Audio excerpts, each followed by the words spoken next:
Ahoj, vítám vás u nového rozhovoru s Beth Fisher-Yoshida, což je profesorka na Kolumbijské univerzitě, zároveň je taky ředitelkou konzorcia na konflikty, komplexitu a hlavně na spolupráci, no a taky je majitelkou své konzultační firmy Beth Fisher-Yoshida LC. V tomhletom rozhovoru my se budeme bavit primárně o tom, jakým způsobem ženy vyjednávají, co vůbec dělat a jak se připravovat na mezinárodní vyjednávání, no a hlavně to nejdůležitější, jak být uvědomělý nejenom v přípravě, ve vyjednávání jako takovým a zároveň i po vyjednávání a hlavně jak pracovat se zpětnou vazbou. Takže užijte si ten rozhovor, budou tam české titulky a na konci vás čeká soutěž o 10 knížek New Story, New Power od Beth, tak sledujte až do konce. Hello everyone and welcome in today's session with Beth Fisher-Yoshida. And I'm very thrilled to be with Beth today because she's one of the most sought after experts in negotiation in the world. Thank you very much, Beth, for being today here with us. Thank you, Adam. That's quite a flattering introduction. Thank you. In order to introduce you today, I really have the honor to talk to you. You are a professor at Columbia University, and you're one of the world's leading experts in negotiation, intercultural communication, and conflict resolution. You bring over 25 years of experience in negotiation and conflict work, combining academic research with practical applications for organizations around the globe. And you're also the co-director of Advanced Consortium on Cooperation, Conflict and Complexity, AC4, and the director of the Youth, Peace and Society program, which focuses on developing leadership skills among young people in Colombia and improving communities through systematic approaches. Last but not least, you run your own consulting firm, Fisher-Yoshida International, where you help organizations enhance communication, achieve their goals, and successfully manage their change. Honestly, it's amazing what you have accomplished in your career, and there are so many things yet to come. But I really want to start this discussion with you. Your journey began as a special education teacher. Could you explain us how you got to be one of the most sought after negotiation experts in the world when you started as a teacher? How does that happen?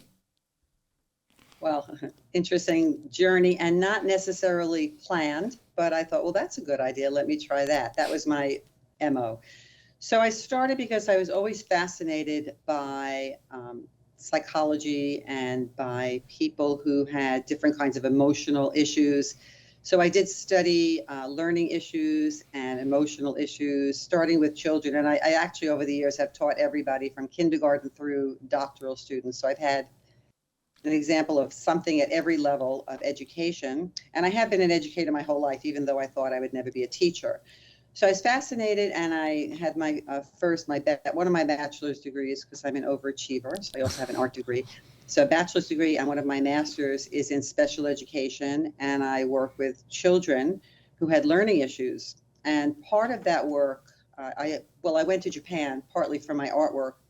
After I graduated college, I had traveled around Europe. It was the thing to do in my day. And then I went to Japan and I studied art, and I worked at international school. And then I also worked for the Tokyo Community Counseling Service. Mm-hmm. So there were children who came to the school with learning issues, but then we also looked at what was happening in the family. So I worked with a team of other people. And that's how I became interested in intercultural communication, and how I became interested in intercultural conflict, and then how I got into international negotiation with different cultural flavors. So that's kind of how I shifted into that work. And I also wanted to work with adults, not children anymore. So that also was another shift that took me back to school for my doctorate, and here I am today. Honestly, the journey was spectacular and still is. And when we go back a bit in history, what actually motivated you to move to Japan? What was the reason that it was Japan and not any other country? Yeah, good question. So in traveling around Europe for almost a year, I became a little bit of an expert on museums, because some museums make you feel really good, and some museums just made me feel really tired. And so until I went to Europe after university, I didn't appreciate Van Gogh. And then I went to the Van Gogh Museum in Amsterdam, and I fell in love with Van Gogh's work. I thought the museum was set up so beautifully, the way they went through his different periods of work. And the other thing that was interesting about Van Gogh and other painters of that time was they collected Japanese woodblock prints called ukiyo-e. And what they did was there was a fascination about things Japanese, and people would wrap items in these like circulars that were actually pictures of woodblock prints. And that's how the European artists became familiar with that. So Van Gogh had a series of paintings that were his interpretations of woodblock prints. And I said, oh, that's what I want to do. I want to interpret things like, like Van Gogh did. And I also want to learn Japanese calligraphy because I don't want to just fake it. I want to write poetry and I want to do painting. And I just had these tremendous visions. So when I came back to New York, I found a Japanese woman who lived in Brooklyn, and I began studying with her every other week how to write calligraphy. And in those days, I was very naive because I thought everybody in Japan wrote with a brush, which they don't. And I thought everybody wore kimono, which they don't. And I was fascinated by it. So then she asked me after a couple of months of working with her, she said, would you like to go to Japan and live with a family and teach English? And I thought, well, no, I have to do something serious with my career. And I remember I was living on a horse farm and I was snowed in for 3 days. And I said, what am I doing here? So I only stayed in the States 1 year. And then I went to Japan to study calligraphy and to study brush painting, sumie, with 2 wonderful people in Japan many years ago. Wow. Before we go to the Japanese culture and basically your experience, would you mind me asking, what is your most favorite Van Gogh painting? Oh, dear. I forgot the exact name, but it's the one where there's a bridge in the rain and there's a person walking across the bridge.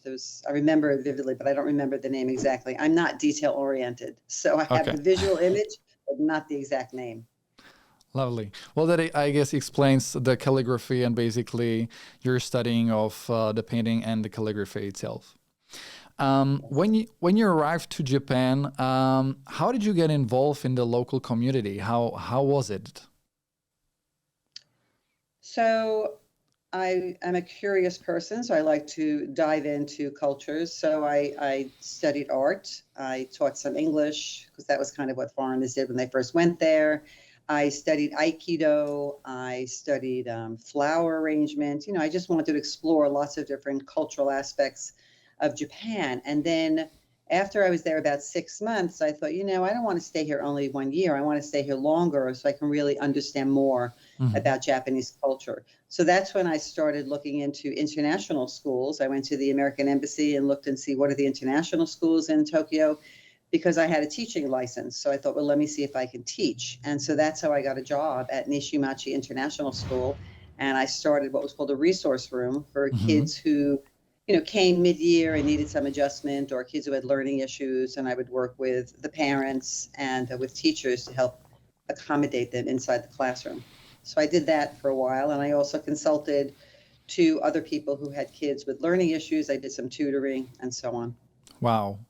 And I can imagine that when you're coming from New York City, which is basically the melting pot of all the cultures, and then you arrive to Japan, there may be some cultural differences, I would say. And I would just like to hear from you, what was the biggest, let's say, problem or challenge that you needed to overcome in difference of these cultures? Yeah, good question. So, in New York, it's a very direct way of communication. You have no wonders about how somebody feels because they tell you, and the pace of communication is very quick. So if there's like a 3-second pause in a conversation, that person's finished. In Japan, it's very indirect. You don't know exactly. There's not the same meaning behind the words. There's a sense of a feeling that about what's being said. The pauses in a conversation are much longer. And so for me, initially, it was very painful. I literally felt like a knot in my stomach trying to figure out, is it my turn to talk or are they still talking? I didn't know. And I couldn't pick up on the cues because they were very different from what I was accustomed to. So I really had to tune into what is going on. What is this style of communication? What is this pace? I had to learn how to slow down my own communication, not give my opinion. Just because there's a vacuum of talking doesn't mean the other person has nothing to say. It means I need to wait and learn how to listen, learn how to be present. And then when it's my turn, there'll be plenty of opportunity for me to share or not. And that might be okay too. But that was a big learning that took many years to learn. I lived in Japan for 13 years, and I would say it took me probably at least 9 years to learn that, and then many more years to practice it. Wow. It is something very important, I believe, in Asian countries to really look for the nuances between our culture and their culture. And therefore, what do you think is the reason that we need to really think about the cues that they are giving us, and how, for example, can we understand them? Could you give us some example or way how we can get it? Yeah, so a couple of things about that. So the other thing is that there's an appearance that Americans tell everything in the first 5 minutes, when in actuality, we don't. We tell up to a certain point. And there was an intercultural communication specialist named Dean Barnland who had these images of like embedded circles, like concentric circles. And they're just different levels of how much somebody will disclose before you go to their inner circle. And the inner circle is where you really are close. You're in that small inner circle of people. So in Japan, it was a very shallow part at the beginning, but once you got through that to become good friends, which was not easy to do, then a lot more was open to you. Whereas in America, the style he drew was a thicker part up front. So you learned a lot, but then you never got to that real inner core unless you really were a good friend. So that took a while to understand that. So when I lived in Japan, one of the obvious differences in communication style happened when you would have, say, an American or Western person coming to Japan to do business, and they would ask, can this be done? Now, in the Japanese culture, it's impolite to say a direct no, so they would skirt around it. So they would say something like, well, that's really difficult, I'm not sure. And the American would push and say, but you'll try, right? And the Japanese would say, okay. Now, the American walked away with an expectation, oh, I got him to agree that he'll try, when in actuality, he missed the cue that it was never going to happen. For the Japanese person, he already discounted the value of the American counterpart because he thought he's so insensitive. He just pushes like a child. He doesn't understand that I said no, even though he didn't say the word no. So then time would go by and the American would wonder, why isn't this being done?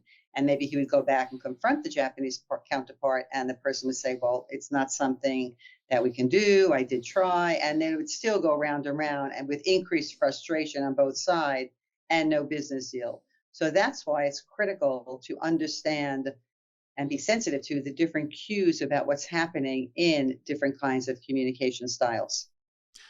Definitely more so.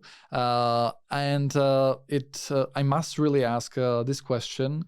When we're negotiating with Asians or in this part Japanese, how can we actually prepare for such a negotiation? You know, it's hard also to just overgeneralize, right? But if we do think about the typical style, then we know that there are some differences. So I think part of it is sensitizing yourself to the fact that there's more than just your own communication style, and to try to learn.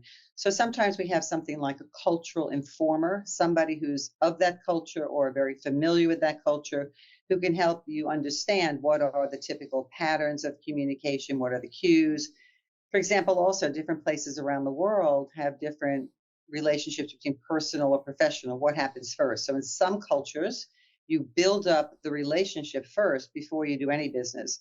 In other cultures, you get down to business, and then after the deal is done, then you can become more personal and socialize. And if you don't understand that, then there's also going to be cross signals. So I think being attuned to the fact that you have a certain communication style and not everybody else in the world has the same, and learning what that other style is, and then practicing it, being open, being sensitive, being curious.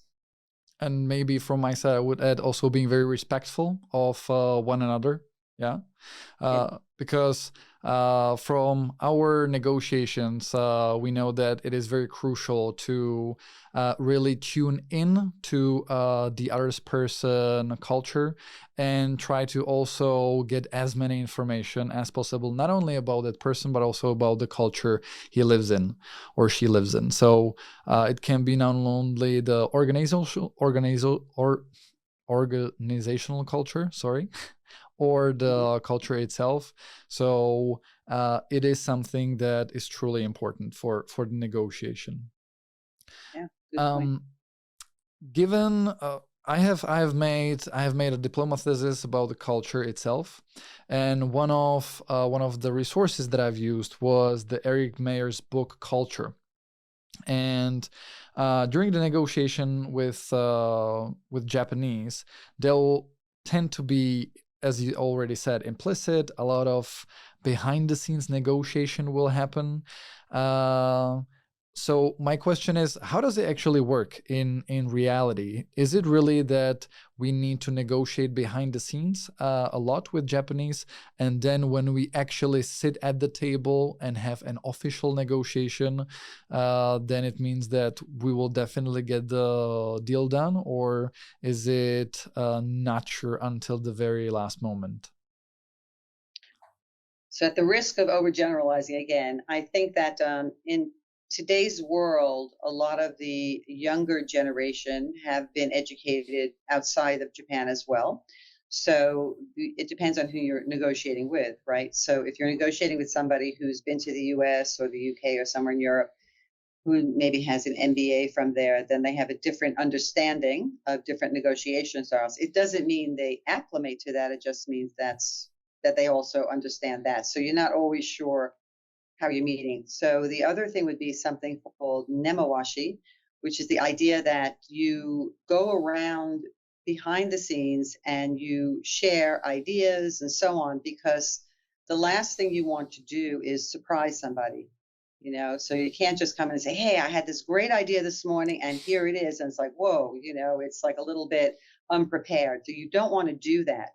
So that's why you're familiarizing yourself and maybe also asking for their support. So when you actually come to the table, that things have already been discussed. It doesn't mean it's a done deal, but it just means it's been discussed and you're thinking, okay, it's more favorable now because I've done the work ahead of time that I needed to do. So earlier you mentioned preparation. Absolutely, preparation is important. And in that situation, that kind of preparation is important too. And it might even be like, even in like the US, I might say to somebody, I just want to float an idea by you. And I sort of familiarize them with something. I get to hear feedback on it to help me reshape how I present it so that when I do go forward in a situation, I can present it in a way that's more agreeable to the masses rather than just my initial thought about something. Well, that's a great tactic, basically asking what is their point of view, if I got it correctly, and then basically shaping the communication and presentation of that particular thing. That's truly great. When you prepare yourself, or when you assess yourself, the counterparty, while having the cross-cultural negotiation, do you have any sort of points where you go one by one so you don't miss out any point in your preparation? And if you do, how does that look like? So I have different checklists, but some of my major point would be, and I just want to also clarify this, not as always as stark as like American Japanese. Sometimes it's just different places of where you live, even within the United States. It's not the same in New York as it is in Kansas, as it is in California, or age or gender, right? So they're all ways of thinking about culture. I think about, okay, who am I in relation to this other person? And what kind of relationship do we have? What do I think is really important to them? And then I have to think about what is it that they need? What can I offer that would open them up to being in a negotiation with me? And I think sometimes, if it's a challenging situation, which I have a lot of those, that's also part of the work that I do, right? So I'm thinking, okay, what can I do to help that person be a hero, right? I want to know, what can I do to help elevate that person? And it's a sincere thing. It's not not genuine, because if I'm doing something just to do it as an act, then it looks false, and then I'll be found out, and that won't be sincere. And then I'll lose trust. So I don't want to do that. It has to be sincere. And I really feel like there's enough of everything in the world. This is my basic philosophy. So I don't have to worry that somebody's going to get something before I do. I understand that sometimes there are limited resources, but I don't come from a mindset of scarcity. I come from a mindset of plenty. And that I come from a mindset also about being in relationship and partnering with people, even if they could be considered my adversary. I don't think about it that way, because maybe we won't be best friends, and that's okay too. But what can I do to help that person in the negotiation that I'm not really losing, that would be favorable to the negotiation itself? So those are some of the things, getting my mind around that and the other person. Of course, understanding what it is that I want to walk away with at the end of the day, more about my needs than my positions. That's a great point you made about sincerity and trust, and how to build the trust. And at the beginning of our talk, you said that when you're talking about some negotiation or any issue with Americans, then you have a very thicker part where you get to know a lot of things. And on the other hand, with Japanese, it's the other way around. So if I were to flew to Japan tomorrow and I wanted to make friends, how could I build trust with them? Yeah, so you'd have to ease into it, not just, I want you as my friend. Not that you would do that, but that kind of a thing. It's always helpful to have somebody introduce you if you can.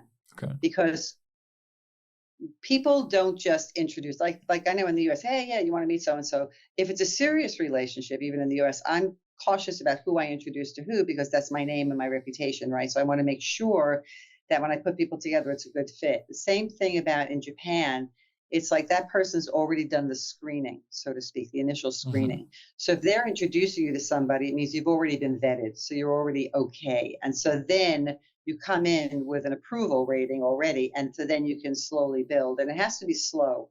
It's not going to be overnight. And then there are just different gestures and being open and receptive and respectful, as you mentioned before.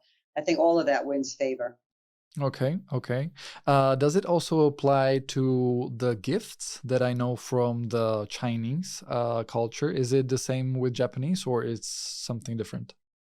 Yeah, there is a lot of gift giving, and it's like a little like omiyage. I brought you this little thing, and then something you would bring. And there's a way of giving a gift as well, and it's the two hands that you go forward with and so on. So yes, gift giving is something good, and you have to, it's a complicated art because, and I remember this, that years ago, like I remember when my father-in-law had passed, there was a whole ritual about who gives gifts and how do you give a gift in return. So that it's a tremendous process. So you have to make sure that if you're giving a gift, it's an appropriate gift, that it costs within a range, or that it's a kind of gift that's not too personal, and that, all of that. So it would be good to get advice from somebody who's familiar with the culture and knows, so that it's good to bring. It's always good to have a couple of things on hand in case a gift would work. And could you just give a quick example of what kind of gift should we carry around? Well, if you're traveling, you don't want to bring like big things. You want to bring small things. Anything that's like a token of your culture, for example, is something considered very nice.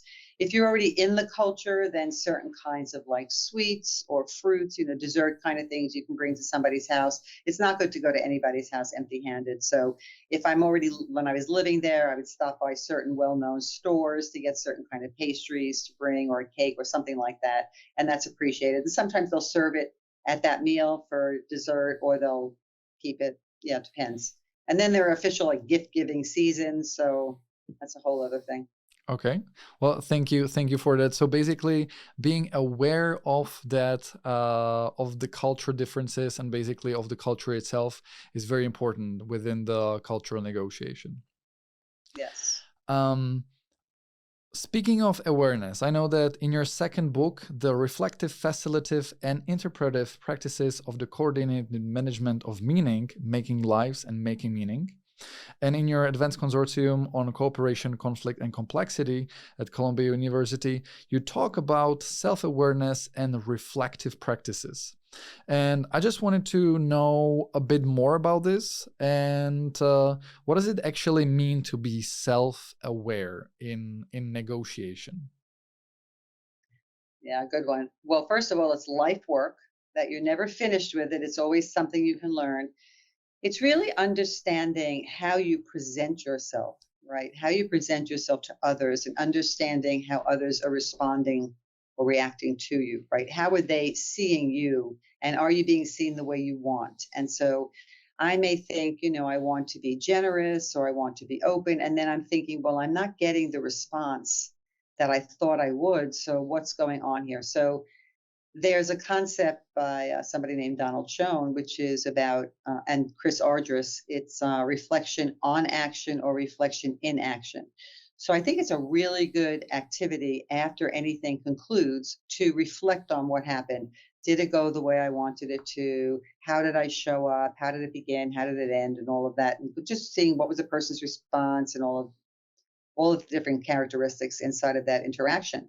And so then I can think, okay, I really liked the way, and then I point out, and I always try to start with the positive, really like the way these things happen. Maybe this could have been a little different. Maybe I could have been better here and so on. So then I'm learning for the next time.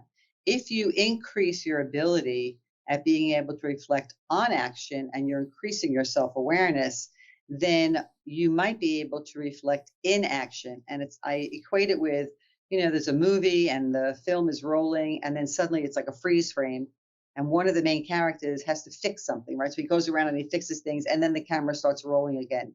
So another way of thinking about it is like going to the balcony that was in Getting to Yes in that book. And so you go to the balcony, you're looking, saying, okay, is it going the way I want? While it's going on, right? You're doing this meta perspective view because you're reflecting in action. If it's going the way you want, you say, okay, good, and you go back into your body. If it's not going the way you want, you think, okay, this is really going down the wrong path. It's not where I want. How can I pull it back? How can I recover and then go in the direction I want? And then you sort of presume from there.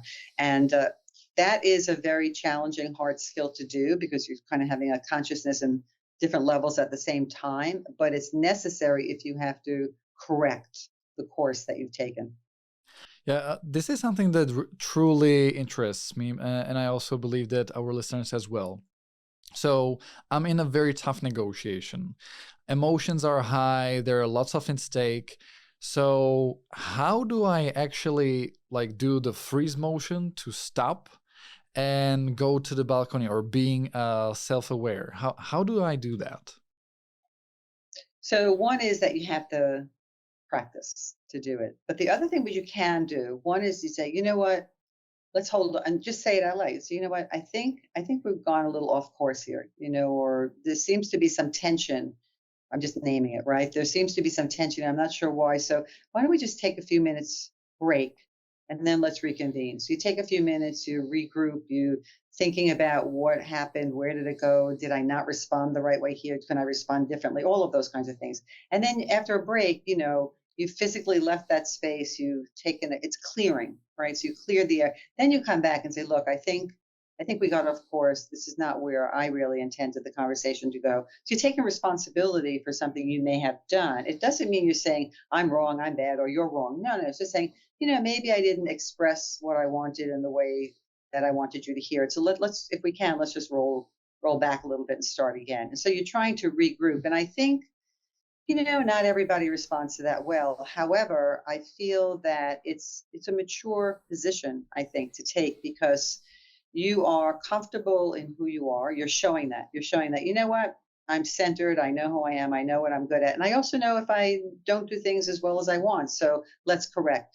And I think that for me, it would signal, if somebody did that to me, it would signal to me that, okay, they're self-aware and they are willing to accept that things may not be good. They may have made a mistake or something. So, you know what? This person is more nuanced than I may have originally thought. This is somebody I'd like to engage with further. So it's also a trust building. It's not pretending nothing's going on or just keep pushing and driving home. That to me is somebody who's not aware. And do I really want to do business with somebody like that? Probably not, because there will be problems down the line. But with this other person, I'm thinking, okay, we could, if we get into any difficulty, regroup and reflect and then move on from there. So for me, I would like that. And so I think I also want to be that person in that negotiation. So if I understood correctly, being self-aware not only helps me as a person to regroup, as you have said, but also to give the awareness to the other person that, look, I am aware that this didn't go as planned, and let's go back and let's give it some chance from another perspective. I think so. Yeah. Lovely. I know that this is also very connected with our emotional triggers. That I say something, and just given the fact that, for example, you're American, I'm Czech, we're coming from different backgrounds and cultures, something can emotionally trigger me or you. And the question is, what are the emotional triggers? And basically, how can we actually find what our emotional triggers are so we can be self-aware? Well, it does, right. So it is the self-awareness piece. And so, for example, if I have concerns about competence, if I feel like, I'm in a room with really smart people and I'm not feeling as smart. And so I'm feeling a little insecure, unsure of myself in terms of intelligence, right? Let's just say. So then if somebody makes a comment or somebody says something, even if it's not directed at me, I may understand that as insulting my intelligence or as putting me down for something. And I may have a reaction to that because I want to defend myself, right? It's not necessarily a mature stance, but it may be where I am at that time. So I need to understand what's important to me or what's a trigger. Or maybe I grew up hearing certain messages that still affect me. I still have that soft spot. You go home for family dinner for the holiday and like you're that 8-year-old kid all over again because you haven't matured out of certain behaviors that people expect of you, and it just still triggers you. They say that people who really know how to push your buttons. Well, that's what it is too. So if you don't know what those buttons are, then you can't develop strategies to deal with them. And so that is really important because you're going to get caught up in a situation and then go off the rails without really even realizing what happened. And probably there's a pattern. It's probably a pattern, and that's that same trigger that keeps getting you over and over again. That's a great point, because I believe that we get to negotiate in order to resolve a conflict. And from our point of view, a conflict is just a different point of view on one particular thing. So when something emotionally triggers me, how can I actually assess myself and say, okay, this could be my trigger? How do I do it? What can be, for example, some of my triggers? So I think it's really good to do not in the middle of a negotiation, because you should know them by that time, right? So it's all the prep work, all the work you're doing are developing yourself as a better person. It's really understanding, what's important to me, what's the value of mine, how do I feel about where I am at this time, and understanding where emotions come from, how they're made, understanding your story and the stories you carry about yourself. So if for a long time, I wasn't aware of gender discrimination, to be quite honest. I knew that in Japan it was there because that was just part of the culture. I got that, even though I wasn't treated as poorly because I was a foreign woman. So it was a little different. But when I came back here, I started noticing, there's like the whole gender movement and racial things. And I said, I need to be more aware of that. And so I started paying close attention to different things. And I remember one time I was in a situation and these two men made a decision about me without consulting me about that. And I went, oh, like, what's that about, So I remember it irked me, and I said to one of them who I had a relationship, I said, I'd appreciate it if I was involved in that conversation since it is about me. So I started paying more and more attention, and I realized, well, I'm not just Beth, because people don't just see me as Beth shows up. They see me as a woman, and then it doesn't matter what my name is, right? So I'm like, okay, wow, that's interesting. So then I started paying more attention to that gender. So for me, I had to do the work, and I had to know, okay, if I'm in that situation, how am I going to respond? And so what I do a lot of times, I'm like, oh, there it is, duly noted. There's that trigger. What am I going to do about it? Then I have to make a decision. Am I going to do something blatantly about it, or am I going to just let it slide? Whatever, and those are the decisions I make in advance of the negotiation because I want to understand what's the relationship and what happens if I say something, and is that the appropriate place to say something about it. You have to do the work beforehand so that you know it in the moment. I also believe that what you just touched upon is also a lot about ego management.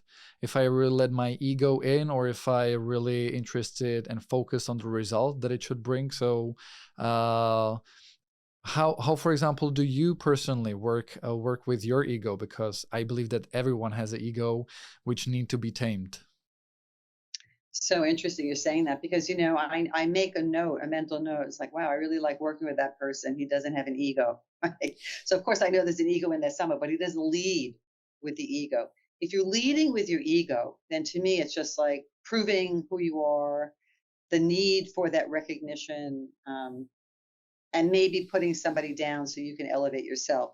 And to me, that's all like, I notice it. I'm like, oh, wow, look at that. It's like an observer of the behavior that's happening. And to me, it's not impressive. It's kind of like immature. So I would think that I would want somebody to be secure enough in himself or herself that they don't have to lead with the ego. They know who they are. They've done work on themselves. They're more centered. And you just know it when you're interacting with somebody. And if somebody has such a strong need for stroking their ego and giving them recognition, I'm like, okay, you know what? Maybe I should acknowledge something, and maybe then they'll relax about it. Maybe, at the beginning, they just need to prove a point and then slow down. But what I do notice sometimes in the reverse is, and maybe partly that's my reflection on being a woman, is because I don't lead with that. I just show up as who I am because I know who I am, understanding. But then sometimes I'm seeing all of the people around me doing that. And I'm thinking, wow, am I underrepresenting myself? Mm-hmm. Am I not showing up the way that people will recognize who I am? And I don't have a complete answer to that. It's just a constant level of awareness and fine tuning in different situations. So I may have to say, okay, Beth, get in there. I may have to say something or just assert something without overly drawing attention to look at me kind of a thing, but just to be in the conversation. That is a great point. Again, touching on the self-awareness, because I believe that ego management is something that we should all practice, to be self-aware. And I know that not only in your books, but also in your publications, you talk quite a lot about journaling our self-awareness. And this is honestly a concept that I have never seen before. So could you maybe introduce it and explain it? How should I journal my self-awareness, and how should I work with it? So journaling can mean lots of different things. Some people just actually write things out, and there's something about the longhand of actually writing rather than typing something out that's a little different. What I tend to use are different like models, which is part of what's called CMM, the Coordinated Management of Meaning. And I might do something like, okay, I'm preparing for a negotiation, and I use this in my research. I give this particular model and different models for people to use. I might use something called the daisy. And the daisy, is a flower with a yellow center, and it has all those lovely white petals around it. And I put something in the center about, Beth as negotiator, or Beth as negotiator with X, because I know I'm coming up to a certain negotiation. And then on the petals, I write down different things like, what's important to me? What do I want to achieve? What kind of outcomes? How do I want the relationship to be? What are potential triggers? Whatever it is that I want to put in those petals. All those different petals, I might color code them. I might separate them. It gives me more information about that particular negotiation of what to promote and what to manage. And so I can do that in like an afterthought, after action review, kind of after something's happened, or in preparation for the one coming up. So that to me is part of the journaling. And then after I have a negotiation, I always reflect on how, like I mentioned before, how it went. And I may take notes, or I may make a mental note, or I may write down something, strengths, or be mindful of, and then I know what to be cautious of next time. And eventually that becomes habit, So I think at the end of the day, and this happens to me a lot, I'm reflecting always on my interactions and my communication. When we end this, I'm going to say, okay, how did that go? Did I present the ideas I wanted to present the way I wanted, or did something happen? And very often I won't even remember the details, but then when you'll show it to me later, I'm like, oh, wow, okay, that was interesting. I didn't remember that part, because I'm always thinking about how do I want to show up? And it doesn't, but when I'm in the moment, I'm not necessarily concerned or worried about that, but I reflect on it afterwards just to fine tune and make sure that the next time is a more quality interaction each time. That's a great idea to basically debrief yourself, not only also brief yourself at the beginning and then debrief at the very end.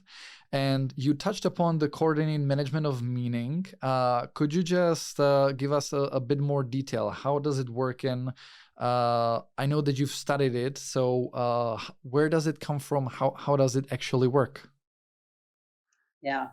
So it was started by two men, Barnett Pearce and Vernon Cronin, in the 1970s. And it's basically a practical communication theory, which is really doing a social constructionist perspective. And it's basically about creating better social worlds. That's the high level overview. And what it means is that and the way I understand it is, if you create a situation, we all create situations, that means we have the agency to create it differently next time if we want, or to modify it, or to rectify it, or to continue growing it in that way. And there are lots of different concepts and tools in there about how to create communication that is coordinated between and amongst the different people in the communication.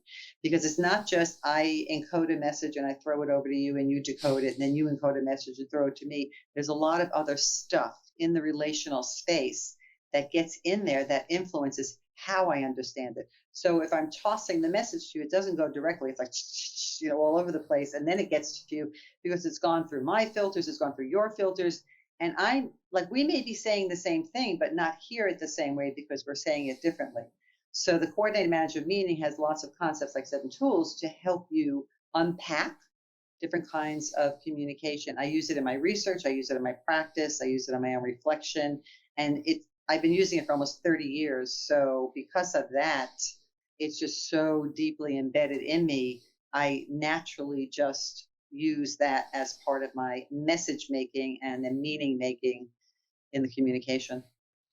That's honestly, it sounds very amazing and truly, truly helpful, not only in negotiation, but also in communication in life itself. If we want to go a bit deeper, where can we get more information about CMM? So a great website is the CMM Institute. And the CMM Institute, I'm on the board there, and it has all things CMM and lots of resources. There's a newsletter. There are fellowships for people to apply if they'd like to use it. And there's just a lot of good stuff there. And and then from that website, you can get access to lots of different things. And then you can always share my email if people want to contact me for more information. We use it in the master's program that I direct at Columbia University. And in fact, in a few months, I'll be teaching an advanced negotiation class, and I use it there as well to help people prepare for negotiations. They already have been introduced to it by the time they get to advanced negotiation, but they use that for their preparation and then their debriefing of what happened in the negotiation. That sounds very interesting, and honestly, really comes again to my next question, because I wanted to ask, I tried to find it out on the internet if there are any studies, but do you see a huge impact of CMM in negotiation, basically having negotiation without using the CMM and with using the CMM? Not off the top of my head. I think I'm one of the few people that use it in negotiation per se, but it's used in a lot of different ways. But I don't know if there are studies about before and after, but I know that there are lots of different studies about how to understand certain situations. Like, for example, people have used it to observe mediations, and then they can understand the mediation in a different way. So it helps. Communication is very complex. I'm amazed anybody communicates effectively at all. There are so many ways it can go wrong, and so many ways it can just not be fulfilling. So when it works, it's like, wow, how did that work? And then you unpack some of that, or you want to know, where did things go off? Then you unpack it. So I don't know offhand about that. I'd have to think about that and look into it. But if you go to the CMM website and then you ask the question, then somebody may come up with the answer. Okay, thank you very much. And for you also touched upon the gender dynamics in negotiation through your experience not only in Japan, but also throughout the world. And I know that in your program called Women Negotiation from Strengths, you encourage women to explore their strengths, addressing gender-specific challenges and providing them the strategies to enhance their negotiation skills. We have also talked about your book, which is coming up, which is a woman's guide to negotiation, new story, new power. With Beth, we also agreed that there is going to be a giveaway of 10 books. So there's going to be also a competition about it. There's going to be a book somewhere around this place. And my question to you, Beth, is what is the actual reason you created this program?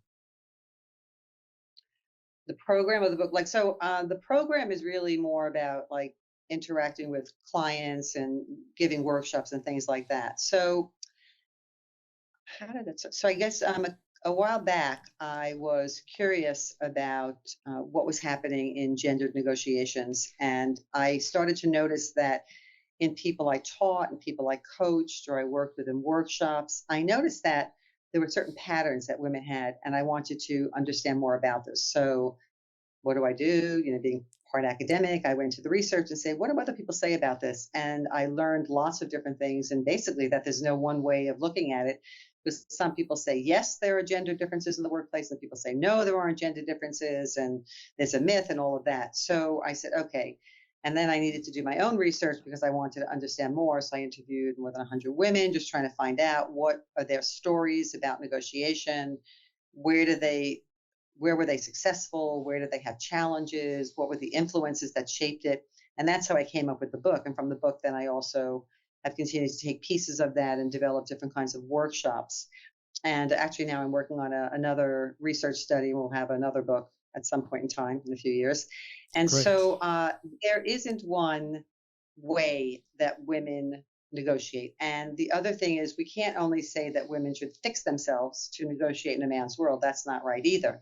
So there has to be some kind of awareness all around the board. And I think sometimes we have situations where even if a woman is evolved and has really good negotiation skills, depending on how others view her, like as soon as she walks in the room, there's already an assumption, okay, she's going to be this way because she's a woman.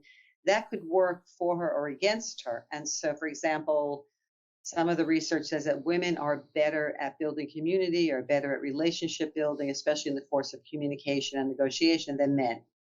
But if a woman makes that blatant that that's what she's doing, then she can get some backlash. So I was like, well, that's kind of wild. Like, you have a strength and you want to display the strength, but then you get repercussions for that. So my thinking is, well, just don't make it obvious. Just do it in the natural way that you're connecting, and then there may not be backlash, right? So it really, if we want to change the world in the way gendered negotiations are perceived, we need to make change all the way around. It has to be systemic, it has to be on the counterpart, and it has to be on the woman too. It's not just fix the woman and send her to training and then she'll get better. She can develop her skills, but she also then has to think, how am I going to deal with the backlash, and where am I going to push or not push because it's worth it or not worth it? Honestly, you just almost stole the next question, because that's honestly one of the most asked questions during the poll that I created on Instagram, and people could ask you a question. And one of the questions that kept rising up a lot is, do women often fear the backlash of, for example, being too assertive? They do. It's definitely there. In some industries, it's not, right? So if a woman is a lawyer and a litigator, right, then she can't be too soft. She has to be more assertive. So even assertive, there's a continuum of how assertive you can be in different situations. And assertion in one space may look different in another space, the same level of assertion, depending on how you're understood. I think at the end of the day, you have to think about what's important to me and what's my value. And if you act and live your values, then I think that behavior goes accordingly. If you compromise your values, I would say don't do that, because then you're compromising yourself and you're losing your sense of self. So that's not good. And, there are some people that will never value your assertions as a woman. That's just the reality of it. And there are others who will say, okay, I underestimated her. She's more than I thought. So there's really a range of who you're dealing with, but you have to be true to yourself at the end of the day, which also goes to, and I hope it's not another question, but it goes to the point about when do I say no or when do I walk away? Like, when do I stop pushing? How much am I going to get or not get? And if that relationship and that situation is not worth it, is not worth the effort I have to exert, then I'm just going to walk away from it. So you have to know your BATNA, best alternative to a negotiated agreement. If this negotiation is everything, then I may have to sacrifice a little bit, and that has to be okay because I know it's the better alternative. But if I have a different alternative, then I may not be willing to sacrifice as much in that negotiation.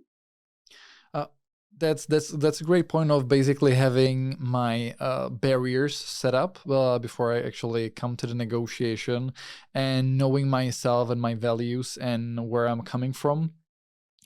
And I just want to know how can women, because we talked a lot about relationship, how can women build business relationship with men during the negotiation and not get involved in more than a business negotiation? Because from what I have experienced, if there is a nice lady and comes to a negotiation and wants to build relationship in order to get the deal done, in order to get basically the cooperation going, but the man, let's say being the hunter, let's say sees other opportunities of relationship, how should women actually set their barriers that it sticks to the business topics and don't basically shift around? Good question. So I know in my book, I wrote that book during the time of the Me Too movement. And I thought, wow, I can't not pay attention to that. But at the same time, I don't want to go too much into that. So I did talk about negotiating in compromising situations. So I would call that a compromising situation. And what are some things to do and how to be safe, and when no is a no. And because sometimes in negotiation, we say no is an invitation for more conversation. But sometimes it's like if you're mentally, psychologically, physically unsafe or feeling unsafe, then that's a hard no. So I think, how you dress, how you hold yourself, your decorum, how you handshake and all of that sets up a boundary. Now, some people still cross that boundary and you still have to say something or do something more obvious in that situation.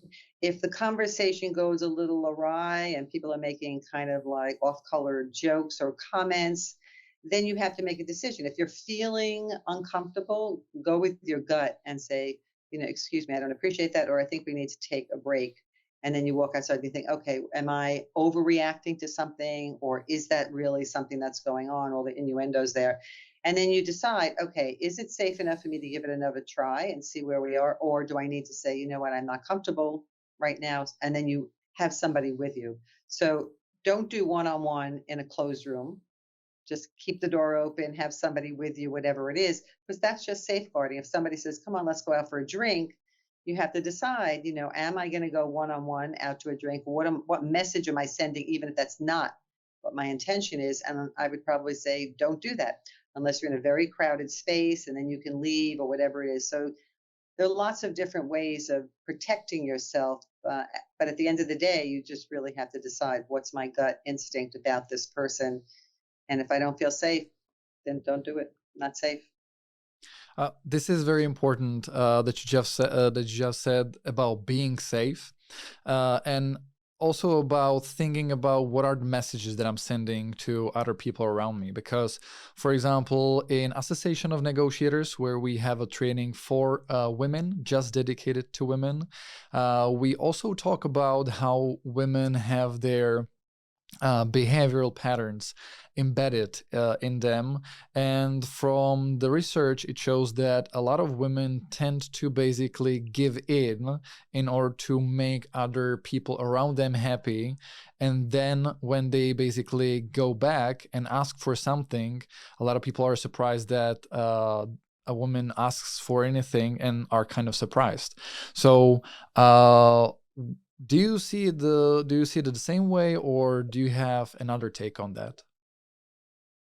Well, it is true. The research does show that women want to be liked. That's, there. And so, we've been raised to be nice girls. And when you're nice, you don't want to make waves and you don't want to confront. And so that does get in the way sometime. And that's an old story that we carry with us. So if you have that story, and then you also have the story about respecting elders, then you're negotiating with somebody who's a man who's older than you.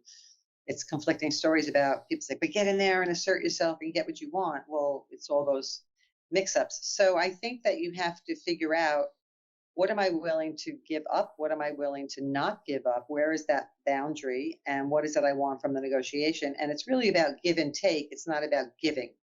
But if that is an issue for you, then that goes back to the self-awareness and the work you have to do. Because if you constantly give in and walk away dissatisfied, then is that really what you want to be doing? And that's a bad feeling to have continually, and then it just creates more negative stories. So you want to stop that story creation and shift the story into something about, I am proud of myself that I didn't give in, good job, right? Sort of pat yourself on the back because I made the effort to make a difference. Even if I didn't get everything I want, I can say, good job. You stood up for your rights, even though you didn't get what you want that time. But at least you had the feeling of doing it, and then you can grow that feeling and be more assertive in your future negotiations.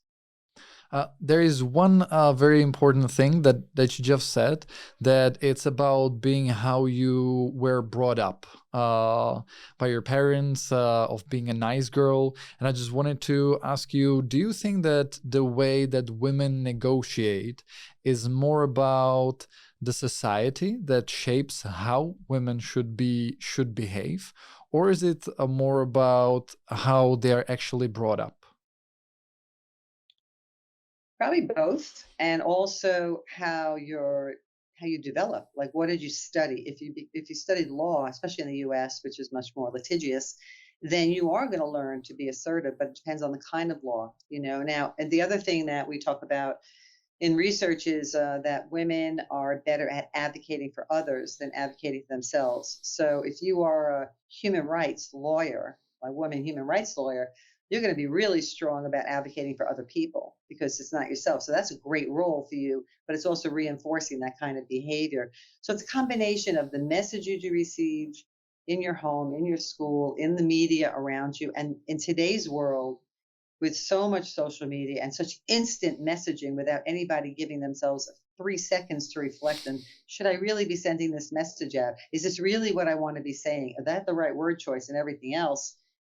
We're just inundated with so much information, and I think a lot of mixed messages as well in that information. So I think younger women today have a harder time discerning the path forward because there are just so many conflicting messages. You should do this, you should do that, or you shouldn't do that, you should do this, but so strong. And then where am I in the middle of all that, and how do I make sense of it? That's a great point of being, again, self-aware as a woman of what my messages can be interpreted on the other side. And as we have already mentioned, you have written a book called New Story, New Power, A Woman's Guide to Negotiation. And I just wanted to know what has sparked the motivation to actually write this book? So after I did my research, and I've been doing education and workshops for many, many years, I thought, I think that this could be shared because it's not only my story, it's like lots of women's stories. And so that's why I put the book together. And one section is all about how to prepare, how to conduct a negotiation, how to follow up on a negotiation. And, in the book, I do talk about new story, new power, right? So what's that new story you're telling yourself? How do you modify your story so that you become a stronger negotiator? During writing the book, I would say to myself, who do you think you are writing this book? What do you know about negotiation and women in negotiation? And then I went, oh my God, I'm doing that same thing that I'm talking about the other women. And then I say to myself, well, it's not only the information you have, you're basing it on all of the interviews that you've had. And I said, you know what? I am qualified to write this book because I'm writing it as a reflection of so many different things that other people can benefit from. So it was really about sharing best practices that I do and that I learned from others, and from theory and then from practice, and sharing with the world so people can read it and see. And even though it's a guide for women, men can use it too, because there are lots of techniques in there that are useful to anybody doing a negotiation. Honestly, I'm very looking forward when the books actually come, so I can read my own, and then of course share it with our clients.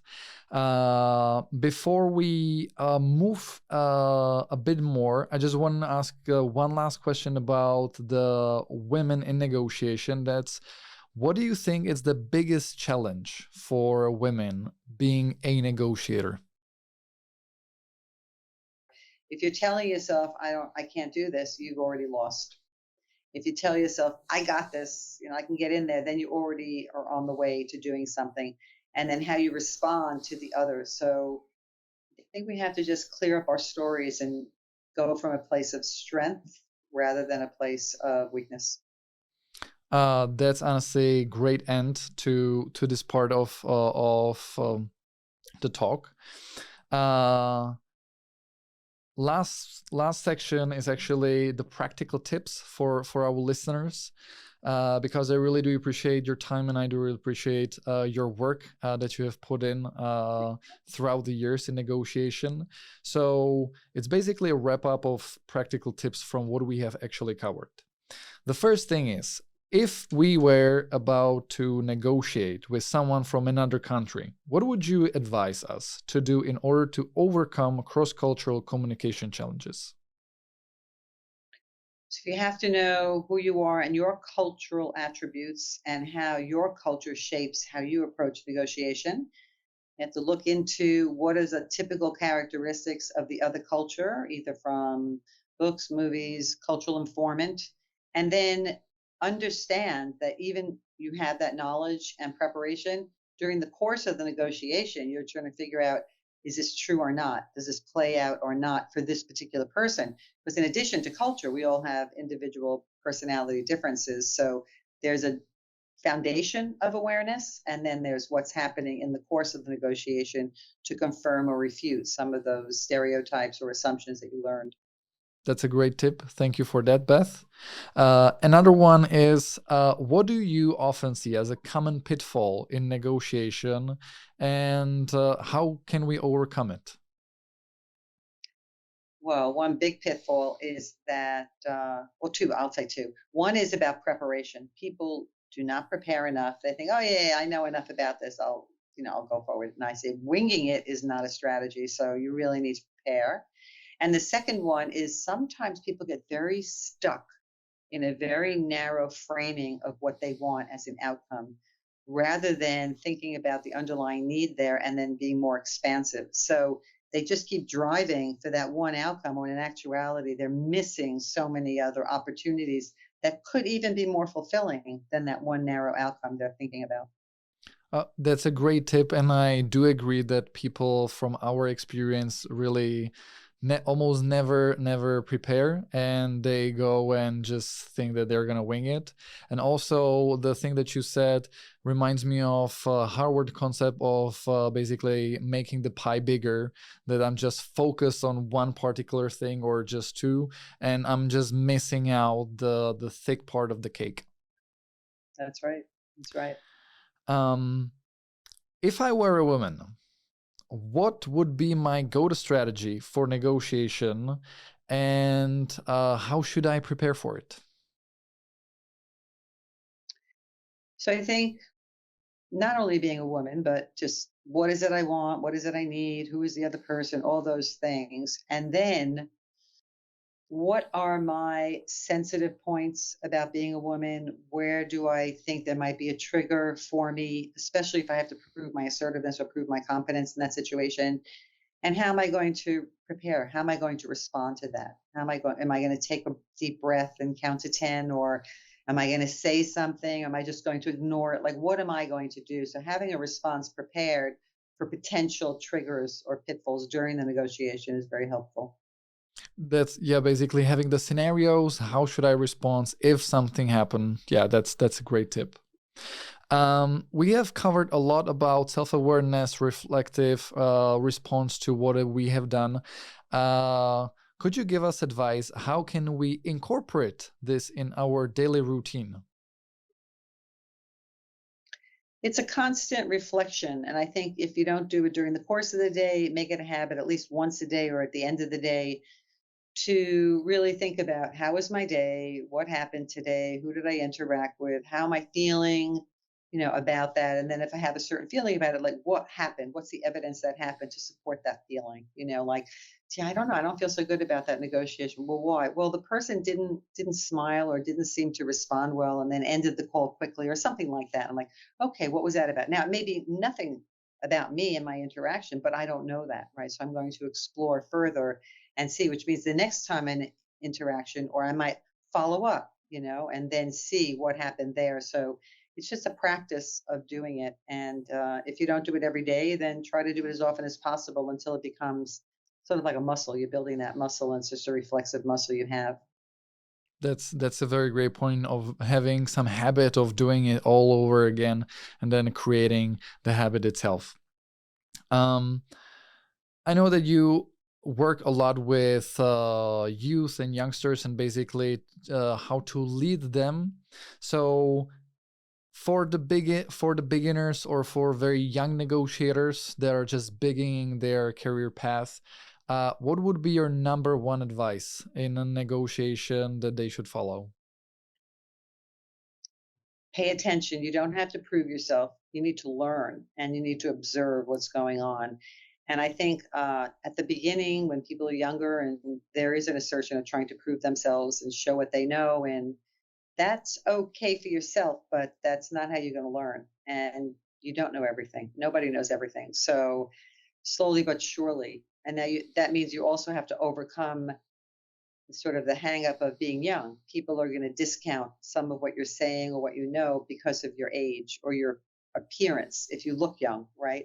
So then you just have to know that that's around as part of the preparation and self-awareness, and think, well, that's okay, because you might also use that to your advantage and surprise people in some way, because you might sort of like out negotiate what their expectation of you is. But pay attention and learn, because there's a lot of learning around you. Thank you very much, Beth, for this tip and also for having a discussion with me today. I really appreciate you. I really appreciate your work that you have done so far. I'm very looking forward to the books, New Story, New Power. You should also take a look into it. Those of you who will get basically opportunity to get these books within the competition, please do sign up. And once again, Beth, thank you very much for being today with us. And I'm very looking forward to seeing you in October in conference. Thank you so much, Adam. I really enjoyed the conversation. You pushed me to think a little more deeply, which is always good. Thank you very much. I really appreciate it. Thank you. Have a great day. Okay. You too. Bye-bye now. Doufám, že jste si užili ten rozhovor, který byl plný skvělých tipů, postupů a taktik, jak vy můžete být lepší vyjednavači a vyjednavačky. No a já se těším, až budeme u dalšího rozhovoru se bavit o tom, jak vůbec ovlivňovat lidi a co vůbec stojí za našima rozhodnutíma. Tak se držte a nevyjednávejte nám blbě.